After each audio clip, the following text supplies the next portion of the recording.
No one in the small town of Blackwood ever walked near the old mansion after sunset. The house stood alone at the end of a forgotten road, hidden behind dead oak trees whose branches twisted like skeletal fingers. Its windows were dark, yet many people claimed they had seen pale faces staring from inside. Others whispered about hearing soft voices calling their names in the middle of the night. For nearly 60 years, the mansion had remained abandoned, or so everyone believed. 28-year-old Ethan Carter was a freelance photographer who traveled across America searching for abandoned places with mysterious histories. His videos had gained thousands of followers online, and when he heard about the Blackwood mansion, he knew he had to investigate. The locals warned him, "Don't stay after dark." An elderly waitress told him while pouring coffee into his cup. Ethan smiled politely. "I've heard stories like this before." The old woman didn't smile back. "This one isn't a story." She leaned closer. "If you hear someone whisper your name, never answer." A cold silence filled the diner. Even the sound of the rain outside seemed to disappear. That evening, Ethan drove toward Blackwood Lane. Heavy clouds covered the moon, and fog slowly crawled across the empty road. The mansion appeared suddenly through the mist. It was enormous. Broken windows, collapsed balconies, rotting wooden walls. Yet strangely, the front door was slightly open. Ethan grabbed his camera and flashlight. "This place is incredible," he whispered. As soon as he stepped inside, the temperature dropped. Dust floated through the air. Old family portraits covered the walls, their painted eyes seeming to follow him. His flashlight flickered. 1, 2, 3 times. He laughed nervously. Bad batteries. Then, a child's laughter echoed upstairs. Ethan froze. He checked the camera microphone. The sound had been recorded. "Hello," he called. No answer.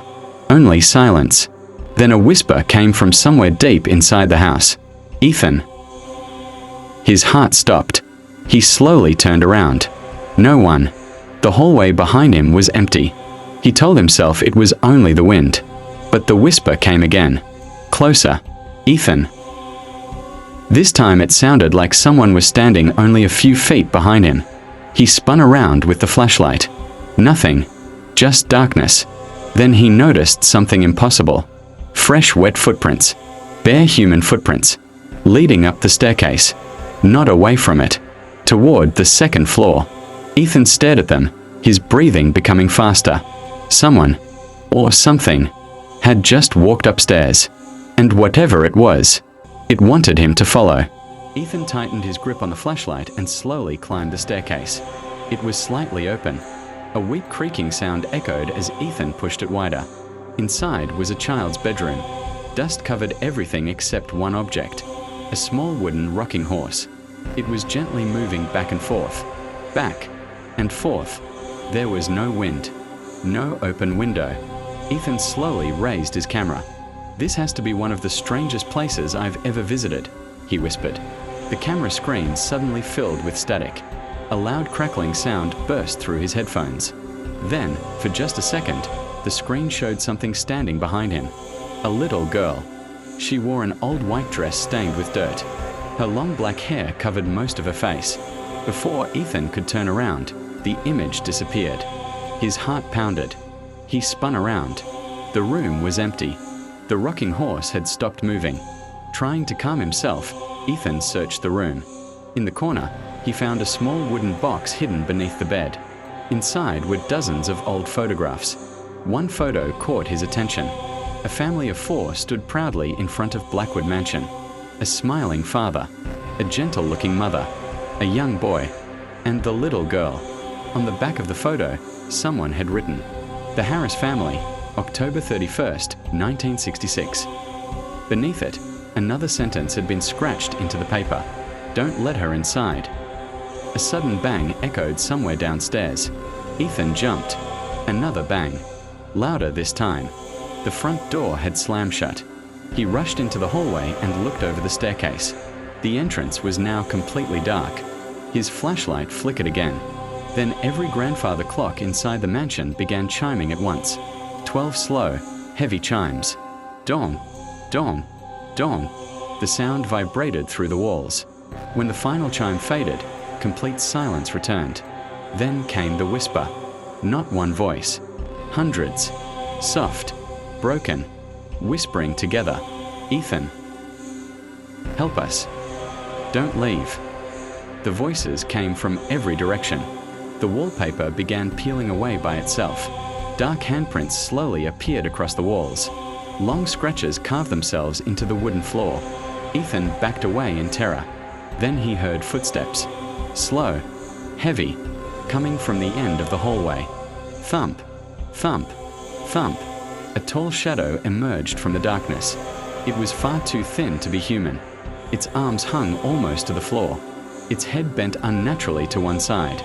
And where its face should have been, there was only darkness. The creature stopped. Then it tilted its head toward Ethan. A deep, impossible voice echoed through the hallway. You shouldn't have come here. The flashlight went out. Everything became pitch black, and something icy grabbed Ethan's shoulder. Each step groaned. Beneath his boots, as if the house itself was warning him to turn back. The air grew colder with every step, and a strange smell filled the hallway upstairs, a mixture of damp wood, old perfume, and something rotten. The footprints ended in front of a faded white door. Ethan gasped as the icy hand tightened around his shoulder. He spun around, swinging his flashlight wildly. The beam flickered back to life for a split second, revealing nothing. The hallway was empty again. His breathing echoed through the mansion. I know someone is here. He shouted. Only silence answered him. Then, somewhere below, a music box began to play. Its slow, haunting melody drifted up the staircase. Against every instinct telling him to run, Ethan followed the sound. When he reached the first floor, he noticed something impossible. The front door was gone. Where it had once stood was now a solid wall, covered with faded wallpaper that looked decades old. There has to be another way out, he muttered. As he searched the house, he entered a large library filled with crumbling books. On an old desk lay a leather-bound journal. The cover read, Dr. Samuel Harris. With trembling hands, Ethan opened it. The first pages described a happy family living in the mansion. But as he kept reading, the handwriting became shaky. Emily hears voices at night.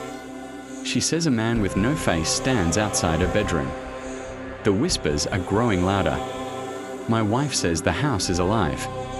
The final page was covered with smeared ink. Only one sentence could still be read. We never should have opened the cellar door.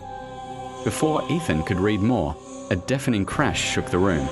Every bookshelf trembled. Books flew from the shelves as if thrown by invisible hands. The music box stopped. A child's voice whispered behind him. He's awake. Ethan turned. The little girl from the camera stood in the doorway. This time he could see her face. Her skin was pale as snow. Dark tears streamed from her empty black eyes. She pointed toward the basement stairs. You have to stop him, she whispered.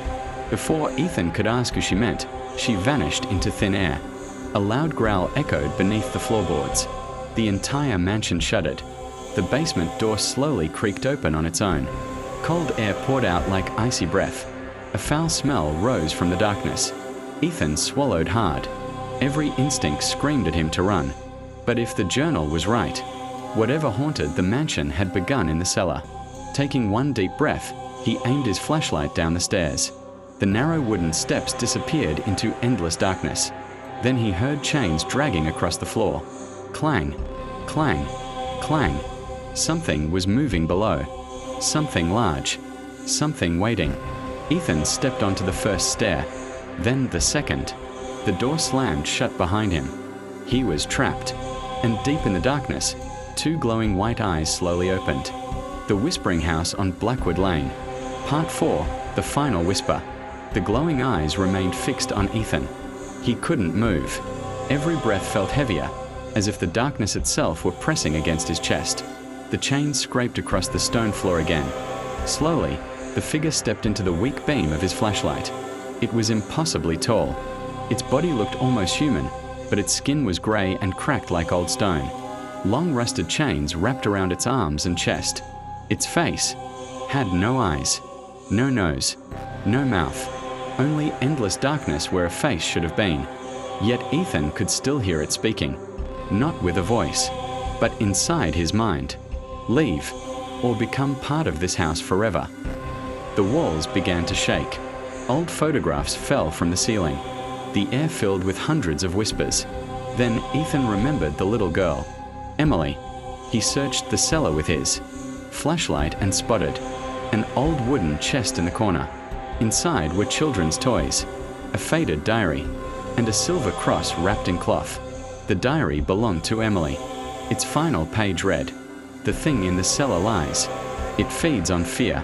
If someone carries the cross into the circle and refuses to listen to the whispers, its power will end." At the center of the cellar, Ethan noticed a strange circle carved into the stone floor. Dark symbols surrounded it. The creature began moving toward him. The whispers grew louder. They no longer begged for help. Now they screamed, "Give up. You can't escape. Stay with us." Covering his ears, Ethan ran toward the circle. The creature lunged. Its icy hand nearly reached his neck. At the last second, Ethan stepped into the circle and held the silver cross high above his head. "I won't listen to your lies," he shouted. A blinding white light burst through the cellar. The creature let out a terrible scream that shook the entire mansion. The chains snapped. The symbols on the floor cracked apart. One by one, the whispering voices faded into silence. The faceless figure dissolved into black smoke. Then, everything stopped. The mansion became quiet, for the first time in decades. As the first rays of sunrise entered through the broken windows, Ethan found the front door standing open again. He walked outside, exhausted but alive. When he looked back, the old mansion was strangely peaceful. The whispers were gone. The shadows had vanished. Weeks later, Ethan uploaded the footage online. Millions watched it. Most people believed it was an elaborate horror film. Others insisted it was fake. But one detail terrified everyone. Near the very end of the recording, just before Ethan escaped, the camera captured a little girl standing in an upstairs window. She smiled, then slowly waved goodbye. When investigators later returned to Blackwood Mansion, the building was gone. Only an empty field remained. No foundation, no ruins, nothing